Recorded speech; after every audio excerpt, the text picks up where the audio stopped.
Hey, welcome back to the Mountain Bike Shed. Tonight we are going to go through tubeless setup. So definitely something that caused a lot of confusion for folks. If you haven't ran tubeless before, I'll be able to kind of walk you through. So we'll take a walk over here to our tubeless tire section. So if you have a tubeless ready bike, it doesn't mean it's already tubeless. Ideally, there is tubeless tape on the rim. That's going to keep us from having any problems as far as air escaping out through the rim itself. So if you don't have tubeless tape, we definitely recommend the Muc-off tubeless tape, or if you need to redo yours, this is the easiest stuff to use. So Muc-off makes really good tape. You need to know the internal rim width. You want that tape ideally to go kind of side to side. So if you have a 29 mil internal rim width, maybe a 29 would fit because it's concave. But you may want to go with the 27. So you can always bring in your tires, have us install that for you. We're happy to do so. But that can be really helpful. In order to seat that bead, you're going to need an air compressor, or you can use a pressurized can, something that's going to put a blast of air to help seat it.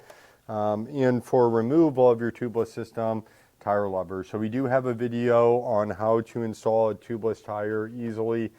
Go look that up, but you don't want to use a tire tool for putting on your tire. There are ways to avoid having to do that. Some easy tricks to look at. But up here, you'll see all of our different types of sealant. So you might ask yourself, okay, why would I want to go tubeless? There's a couple of reasons why people run tubeless on a mountain bike. A, it allows you to run lower tire pressure. So instead of maybe running 30 to 32 PSI on your 2.4 inch tire, you can run something closer to like 25 PSI. That's going to make your ride a little bit more comfortable, and it's going to make the control of the bike a little bit better. So doing that can be great. The other kind of really helpful thing is being able to use bacon strips like these. So you fold these over and jam them into any punctures. Depending on the type of sealant that you're using, they're going to work on anywhere from like maybe a 1/4 inch puncture all the way up to a 1/2 inch puncture, where the sealant can just seal it up on its own. But once we start getting bigger, we need to use those tire strips.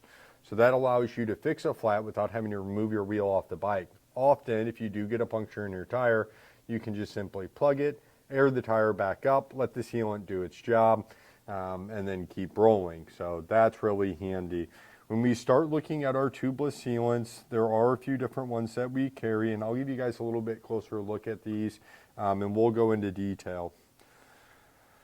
So we carry a few different brands here. The most popular brands are going to be Stan's Race, WTB, and Orange Seal. So the most popular sealant that we sell is Stan's. So Stan's has two different versions here. You have your regular Stan's, and then you have your Stan's Race. Now, regular Stan's can be injected through your valve stem. So on your Presta valves, you can remove the core and put your sealant in directly through the top there with a syringe or anything along those lines. The Stan's Race is going to seal bigger punctures, and it's going to have XL crystals in it. So those XL crystals are not going to allow you to inject it through the valve stem. So you'll need to unseat the tire, which I recommend doing anyway. Stan's sealant is going to work down to negative 20 degrees, and it is an ammonia base. It is a latex sealant. It's going to run you about $20 for a 16-ounce bottle. Again, the Race sealant is kind of what everybody goes with. We've had some issues with the Stan's Race sealant, so make sure you're buying that from a local store to where you can actually shake up to make sure there's not all these little rocks and pebbles. We had a ton show up with the rocks and pebbles. So that's Stan's Race. That's our most popular. You can do the regular Stan's or the Race, and again, that's going to work down to negative 20 degrees. Moving on from that, kind of the second favorite sealant that everybody uses here at the shop is going to be Orange Seal. So again, we're going to have a few different options as far as orange is concerned. Orange Seal is also a latex sealant. They've got the Subzero. Subzero is going to work down to negative 20 degrees, so similar to Stan's, so higher ammonia in there. You can mix between all the different kinds. The regular is going to go down to 12 degrees or 8 degrees. No, the regular goes down to 12 degrees and the Endurance goes down to 8 degrees. Now the difference between kind of these three is the regular is going to seal punctures the best. The Subzero is going to seal punctures the least. So keep that in mind, and then how long these are going to last. So our most popular is the Endurance. The Endurance is going to last between 60 and 120 days, whereas the Subzero, 60 to 180 days, and our regular only 45 days. So we noticed that with the E13 sealant, it was only good for about 30 days before it's drying up on customers, meaning you need to put new sealant in if you're using regular every about 6 weeks. Most sealants, whether it's Stands or the Endurance, you're going to get kind of 3 months out of them. And then this Subzero, they say, lasts a little bit longer. So if you're looking to change your sealant, do it then. You know, one thing to keep in note here, you know, if we are running tubeless sealant, we need to be checking that pretty often. So manufacturers are going to recommend checking your sealant every 2 weeks. You can remove your valve core, stick something in there. You can open up your tire and visually look in. Or you can spin the tire and kind of hear it slushing around or clunking around if it's all dried up. If your tire's not holding air overnight, the first thing to check is make sure you have good sealant in there. You probably don't. And again, they want you to check every 2 weeks. Make sure you got good sealant. So if you do ride and you get a puncture, you're going to be all right. Here at the end of the video, I'll talk about how we decide how much sealant to put in a tire. And that's a really good tip that you'll be able to catch on to here soon. Now, our favorite sealant here at the shop is the WTB. We have a wide range of sizes. Oh, the 16 ounce from Orange Seal is the most expensive. This is for the Endurance. It's $23.09. So Stands was $20. This is $23.09 for the Orange Seal. And then the WTB is going to be the most cost efficient. So this is $16.95 for a 16 ounce. It's a latex, but it's ammonia free, so you're not going to get that big funky smell out of it. But not having ammonia in it means it's not going to be able to withstand temperatures that are quite as cold. So the WTB is only going to be good to down about 15 degrees. For most of us, that's fine. But we will have negative temperatures here next week in St. Louis. So for those of you who ride all year, no matter how cold it gets, you'll probably need to run something like Stands or Orange. I would avoid the WTB for winter. However, for most people, this is fine. You can use that WTB sealant. This is going to last about 60 days, so about 3 months, 60 to 90 days. You know, WTB makes tires, so you can imagine their sealant's going to work really good. WTB is one of the original mountain bike companies, Wilderness Trail Bikes.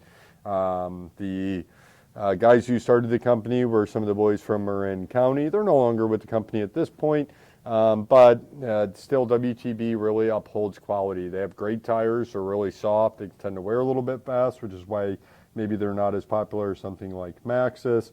But you can be assured that their sealant's going to work well with their tires. And they went through about 4 different formulations before finally deciding on this one. So that's going to seal punctures up to 1/4 inch. It's going to stay fresh for months, and this is synthetic latex, so that's really nice. Lastly, we do have Muc-off sealant. We tried, WTB is what we use here in the shop, the Muc-off stuff. These use microfiber molecules. It's a latex as well, also ammonia free. It's good down to -4 degrees. A 16 ounce is only going to run you $15.99. These have like a bunch of like glitter pieces in it. You know, we didn't find that it sealed punctures out very well for our customers, so we stopped using this back in the shop. So something to keep in mind. You're going to pay a little bit less. Again, Muc-off says it lasts up to 6 months. That's not been my experience. Kind of 2 months seems to be the max on this stuff. This is all going to vary depending on where you're at, but I would not really recommend Muc-off. That is one of the few products from Muc-off that I would not recommend over other products. So, yeah. You know, keep that in mind. But again, like I said, we have a lot of different options here. As far as your valve stems go, you know, put your thumb on the back when you're installing that valve stem, kind of push it in, make sure everything's tight. And then when we go to put our sealant in the tire, my general rule of thumb, now it's going to say ounces that you need to put on there, or whatever it may be on your tire. But here in the shop, what we do is we just look at things visually. So when I'm pouring sealant in, I have the one side of the tire still open, and I'll pour sealant in until that sealant, the edges of the sealant as it fills up the bottom of the tire, touch about 4 to 5 spokes. So 4 spokes is plenty, 5 is a little bit overdoing it. And again, I just want the edge of that sealant as it fills the bottom of the tire to kind of hit that line to where it's covering 4 spokes. So not filling the tire all the way up, just where that edge kind of hits. So that's it. Check your tire sealant. If you don't, you could get stranded on the trail when you don't need to. We definitely recommend, if you're mountain biking, to go tubeless. It's going to eliminate the biggest flat that people get, which are pinch flats. There's nothing to pinch flat when you're running tubeless. And doing trail side repairs, whether it's cold or really hot, is a lot easier to do with a tubeless setup, putting these bacon strips in, putting your Dyna plugs in, things along those lines. Stands, if you're running stand sealant, they have darts that interact with their tire sealant very well. So that's all really good stuff. You can also use the tubeless sealants inside of tubes. It can be injected in tubes to kind of help seal punctures there. So that way, if you do get a pinch flat or something, you can use like regular stands, endurance, or even the WTB stuff inside of tubes. So all really handy stuff. We will see you guys next week, maybe in a different section of the store. But yeah, that's basically it. You can come in, grab your tubeless sealant. I'm happy to help kind of talk with you a little bit, see what your needs are, get you set up, and while you're here at the shop, take a look around at everything else, and we'll see you guys next week.